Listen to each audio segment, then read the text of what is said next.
Hello दोस्तों, स्वागत है आप सभी का आपके अपने YouTube channel T5G trick class में। दोस्तों, आज हम आपके लिए प्रतिशत में आय व्यय पर आधारित उन सवालों को हल करवाएंगे जो एग्जाम में बहुत बार पूछे जाते हैं। सेम लैंग्वेज पर दोस्तों डाटा बदल बदल कर यही सवाल बार बार पूछे जाते हैं। तो आपको दोस्तों करना कुछ नहीं है, आपको इस वीडियो को शुरू से लेकर अंत तक पूरा देखना है और अपने दोस्तों में इस वीडियो को शेयर कर देना है।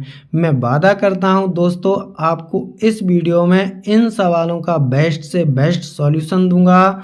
आप इस प्रकार के सवालों को चुटकियों में भी हल कर सकते हो और दोस्तों जब आप इस वीडियो को पूरा देख लोगे तो ऐसे सवालों को मौखिक भी हल कर दोगे।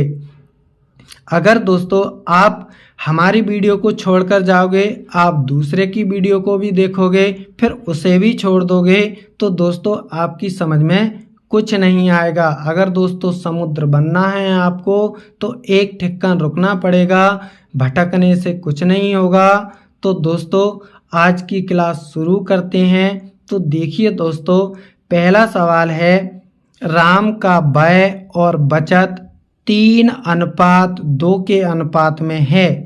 उसकी आय में 10% की वृद्धि होती है, उसका व्यय भी 12% बढ़ जाता है, उसकी बचत में कितने प्रतिशत की वृद्धि होती है। तो दोस्तों इस सवाल को करने से पहले दोस्तों मैं आपको कंसेप्ट बताता हूँ, उसे आपको समझना है। इसमें दोस्तों मैं इस प्रकार के दो टाइप करवाऊंगा। तो दोस्तों दो टाइप में एक टाइप के दो सवाल करवाऊंगा, फिर दूसरे टाइप के दो सवाल हल करवाऊंगा। तो देखिए दोस्तों कंसेप्ट क्या है। यदि दोस्तों मान लेते हैं, दिमाग लगाइए दोस्तों और सोचिए। जैसे मैं मान लेता हूं दोस्तों मैं एक गरीब व्यक्ति हूं, तो जो मेरी आय है दोस्तों वो 10 रुपये है, यानी कि मैं साल में 10 रुपये केवल कमाता हूँ। ये मेरी दोस्तों आय है। आय होती है दोस्तों, कोई व्यक्ति कितना कमाता है वो उसकी क्या कहलाती है दोस्तों, आय कहलाती है। अब दोस्तों ये मेरी 10 रुपये, मैं गरीब व्यक्ति हूँ तो मेरी दोस्तों जो आय है एक साल की वो 10 रुपया है। आप समझे इतनी बात? आप कहोगे जी सर इतनी बात तो हम समझ गए। अब देखिए दोस्तों, अब आय में से ये मेरा दोस्तों 10 रुपये की आय है, तो दोस्तों मैं इसमें से 5 रुपया दोस्तों क्या कर देता हूँ, खर्च कर देता हूँ। अब कितने खर्च किया दोस्तों, मैंने 5 रुपया खर्च किया, तो दोस्तों मैंने 5 रुपया बचाया होगा। तो दोस्तों आप कहोगे जी सर बिल्कुल बचाया होगा। तो दोस्तों ये दोनों क्या होने चाहिए, बराबर होने चाहिए। यानी कि आय बराबर क्या होगा दोस्तों, यानी कि एक्सपेंडिचर खर्चा प्लस सेविंग। तो दोस्तों ये बराबर होना चाहिए। यही दोस्तों क्या है, कंसेप्ट है। तो दोस्तों इनकम बराबर होता है एक्सपेंडिचर प्लस सेविंग, यानी कि आय बराबर खर्चा प्लस बचत। यही दोस्तों कंसेप्ट है, आपको इसे ही याद रखना है बस, और आप इस प्रकार के सवालों को हल कर दोगे। तो देखिए दोस्तों करना क्या। अब हमसे कहा है दोस्तों सवाल में, राम का व्यय और बचत 3:2 के अनुपात में है, उसकी आय में 10% की वृद्धि होती है, उसका व्यय भी 12% बढ़ जाता है, उसकी बचत में कितनी वृद्धि होती है। तो देखिए दोस्तों हमसे कहा है व्यय का मतलब होता है दोस्तों खर्चा और बचत का मतलब होता है दोस्तों सेविंग, हम कितना बचाते हैं। तो उसका रेशियो दिया गया है दोस्तों 3:2। यदि दोस्तों एक्सपेंडिचर और दोस्तों सेविंग का जो अनुपात है दोस्तों वो 3:2 है, तो दोस्तों जो इनकम होगी वो क्या होती है, इनकम बराबर एक्सपेंडिचर प्लस सेविंग। तो दोस्तों 5, ठीक है। आप कहोगे जी सर बिल्कुल। तो इनकम कितनी हो जाएगी दोस्तों, 5 यूनिट हो जाएगी। आप कहोगे जी सर हम इतनी बात अच्छे से समझ गए। अब दोस्तों अब हमसे कहा गया है कि उसकी आय में 10% की वृद्धि होती है। भाई हम 5 का 10% बढ़ाएंगे तो कितना हो जाएगा। तो दोस्तों हमें बढ़ाने के लिए, प्रतिशत को हल करने के लिए दोस्तों हम क्या करते हैं, इस पूरे रेशियो को क्या कर लेते हैं, 100 से गुणा कर लेते हैं। तो दोस्तों यहाँ 500 हो जाएगा, यहाँ दोस्तों 300 हो जाएगा और यहाँ दोस्तों 200 हो जाएगा। आप कहोगे जी सर रेशियो में गुणा करने पर कोई भी फर्क नहीं पड़ता है मेरे भाई।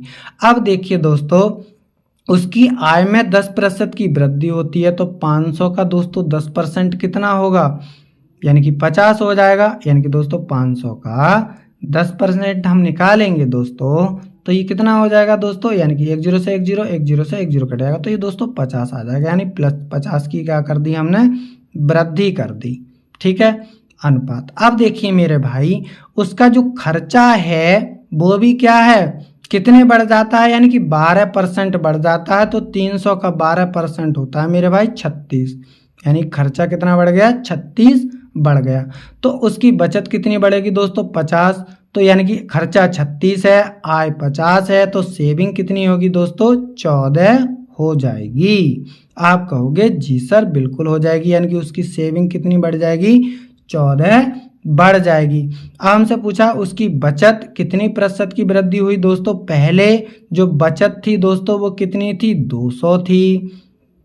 अब दोस्तों कितनी बढ़ गई, 14 बढ़ गई। अब दोस्तों इसे परसेंटेज में बदलना है, तो आप 100% से गुणा कर दीजिए, 2 0 से 2 0, 2 सत्ते 14, यानी कि उसकी बचत 7% बढ़ गई। तो इसका ए ऑप्शन एकदम सही होगा। अगला सवाल मेरे भाई देखिए, अगला सवाल भी दोस्तों सेम इसी टाइप का है। मनोज का व्यय और बचत 5:1 के अनुपात में है। यदि उसका वेतन 25% बढ़ा दिया जाए और बचत 15% बढ़ा दी जाए तो उसके खर्चे में प्रतिशत वृद्धि होगी। देखिए मेरे भाई, तो फार्मूला यानी कंसेप्ट क्या है, इनकम बराबर एक्सपेंडिचर, खर्चा प्लस दोस्तों सेविंग। ठीक है, अब खर्चा और बचत में अनुपात है 5:1, यानी खर्चा 5 है तो बचत 1 है, तो इनकम हो जाएगी मेरे भाई 6। आप कहोगे जी सर बिल्कुल, ये क्या हो गया दोस्तों, इनकम, खर्चा और सेविंग का रेशियो। अब दोस्तों हमें परसेंटेज में कन्वर्ट करना है, तो दोस्तों हम इसे क्या कर लेते हैं, 100 से गुणा कर लेते हैं। ये एक आसान तरीका है, क्योंकि दोस्तों हम दशमलव से बच जाएंगे, क्योंकि दशमलव से दोस्तों हर किसी को डर लगता है।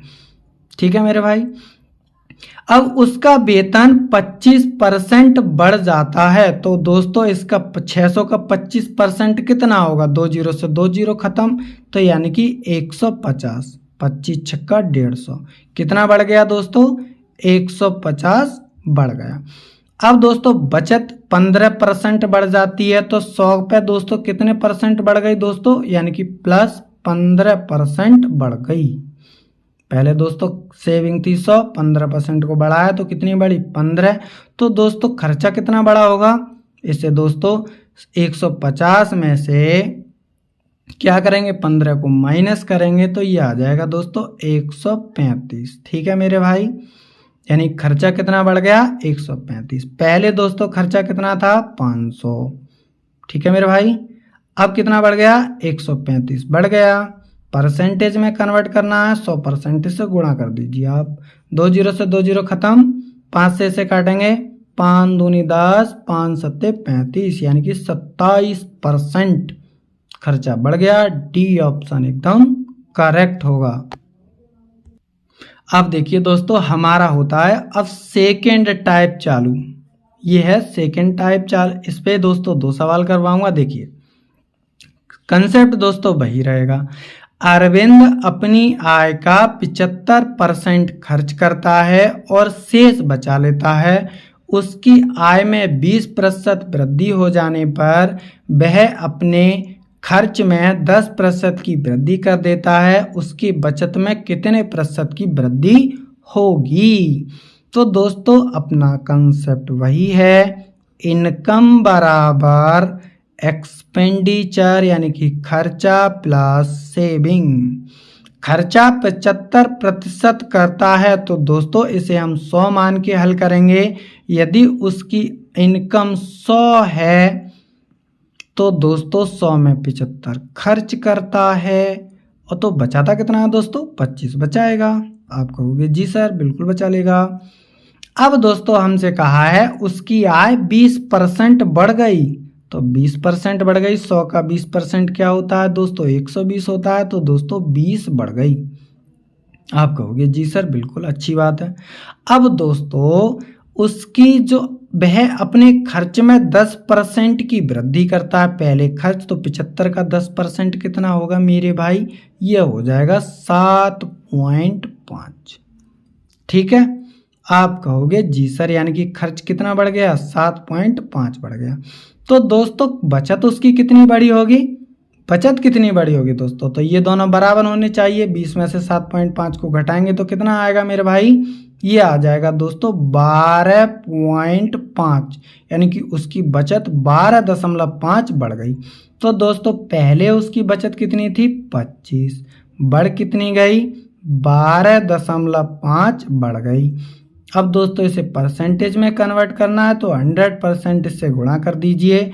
तो दोस्तों एक जीरो से दशमलव तो कट ही जाएगा, 25 पंजे 125, यानी कि 50% उसकी बचत बढ़ गई। तो सी ऑप्शन एकदम करेक्ट होगा। गजब का सॉल्यूशन है दोस्तों। अगला सवाल देखिए,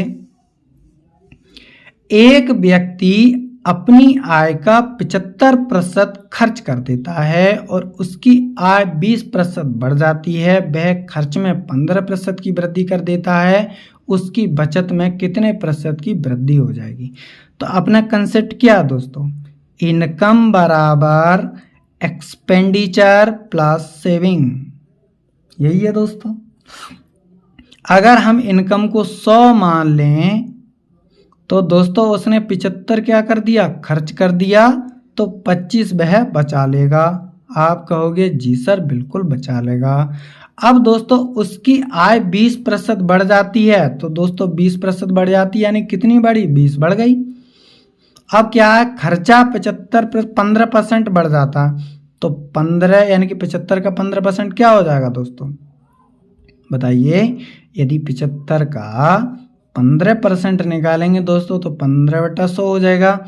तो दोस्तों 25 तियाँ 75 और 25 चौका 100, 45/4, तो ये आ जाएगा दोस्तों 11.25। ठीक है, 11.25, तो उसका खर्चा बढ़ गया 11.25। ठीक है दोस्तों, आप कहोगे जी सर। तो दोस्तों उसकी बचत कितनी बड़ी होगी, तो दोस्तों 20 में से इसको घटाएंगे तो कितना बचेगा मेरे भाई, बताइए। ये बचेगा 8.75 बढ़ जाएगा। ठीक है, कितना बढ़ेगा, 8.75, क्योंकि दोस्तों इन दोनों को जोड़ेंगे तो कितना होना चाहिए, ये होना चाहिए 20। तो दोस्तों इसे जोड़ेंगे 25, 11, 19 और 1 हासिल 20। ठीक है, तो दोस्तों अब बचत कितनी बढ़ गई दोस्तों, 8.75 बढ़ गई। पहले कितनी थी, पहले थी दोस्तों 25। अब परसेंटेज में कन्वर्ट करना है मेरे भाई, तो इसे 100 से कर देते हैं गुणा। ठीक है, 100% से गुणा, 2 जीरो से दशमलव कट ही जाएगा मेरे भैया। अब देखो 25 से काटेंगे, 25 तियाँ 75, बचे दोस्तों कितने, 12 बच गए, और 25 पंजे 125, यानी कि 35% उसकी बचत बढ़ गई, यानी कि सी ऑप्शन एकदम करेक्ट होगा। वीडियो पसंद आया हो दोस्तों तो अपने दोस्तों में शेयर कीजिए, लाइक कीजिए, कमेंट कीजिए और चैनल को सब्सक्राइब कीजिए। मिलते हैं अगली वीडियो में। Thank you for watching.